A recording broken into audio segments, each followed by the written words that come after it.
जटायु को जीवित करने के लिए तैयार थे राम। जाने पक्षीराज ने क्यों चुना श्रीहरि धाम। इसी बात को हम इस वीडियो के माध्यम से जानेंगे, इसलिए वीडियो में अंत तक अवश्य बने रहिए। नमस्कार दोस्तों, स्वागत है आपका हमारे YouTube चैनल कर्मा में। रामायण में आदर्श पात्रों की कमी नहीं है।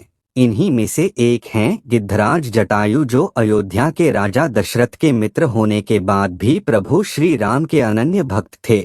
प्रजापति कश्यप की पत्नी विंता से 2 पुत्र हुए, अरुण और गरुड़। अरुण बने सूर्य के सारथी और उनके 2 पुत्र हुए संपाति व जटायु। बचपन में दोनों भाइयों में ऊंची उड़ान लगाने की होड़ लगी तो आसमान में उड़ते हुए सूर्य के पास तक चले गए। गर्मी से व्याकुल होकर जटायु तो लौट आए और पंचवटी में आश्रम बनाकर रहने लगे, जहां महाराज दशरथ से परिचय होने के बाद दोनों मित्र बन गए। उधर संपाति के पंख सूर्य के ताप से जल गए और वे पृथ्वी पर गिर पड़े। वनवास के समय जब श्री राम पंचवटी पहुँचे तो उनका परिचय गिद्धराज जटायु से हुआ।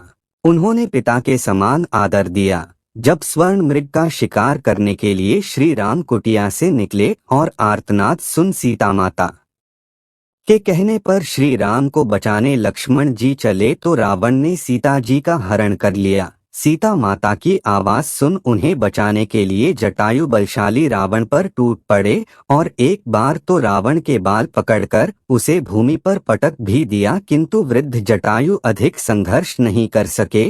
रावण ने जटायु के पंख ही काट दिए और वे भूमि पर गिर पड़े। रावण सीता माता को लेकर लंका चला गया।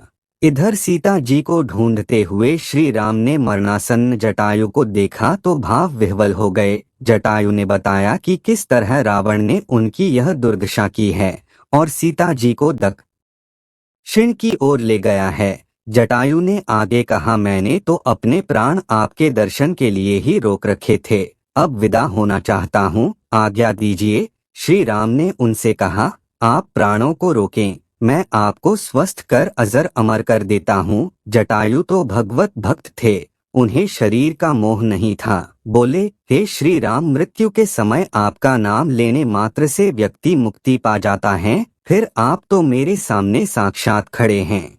यह सुनकर श्री राम की आंखों में आंसू भर आए और वे तात संबोधित करते हुए कहा, जिनका चित्त परोपकार में लगा रहता है उनके संसार में कुछ भी दुर्लभ नहीं है। आप इस शरीर को छोड़कर मेरे धाम में पधारें। श्री राम ने जटायु को अपनी गोद में ले लिया और उनकी जटाओं में लगी धूल को साफ करने लगे। जटायु ने उनकी गोद में ही शरीर छोड़ दिया। जिस तरह एक सत्पुत्र अपने पिता की मृत्यु के बाद अंत्येष्टि करता है, ठीक उसी तरह श्री राम ने गिद्धराज जटायु का दाह संस्कार किया और जलांजलि देकर श्राद्ध कर्म किया। यह तो पक्षीराज का सौभाग्य था कि जो पुत्र अपने पिता दशरथ जी की अंत्येष्टि नहीं कर सका, वही उनका अंतिम संस्कार कर रहा था। इस कर्म के समय वे जानकी जी का वियोग भी भूल गए। तो दोस्तों, हमने आपको इस वीडियो के माध्यम से बताया कि क्यों जटायु को जीवित करने के लिए तैयार थे राम। अगर आपको हमारी वीडियो पसंद आई हो तो वीडियो को लाइक और चैनल को सब्सक्राइब अवश्य करें। धन्यवाद।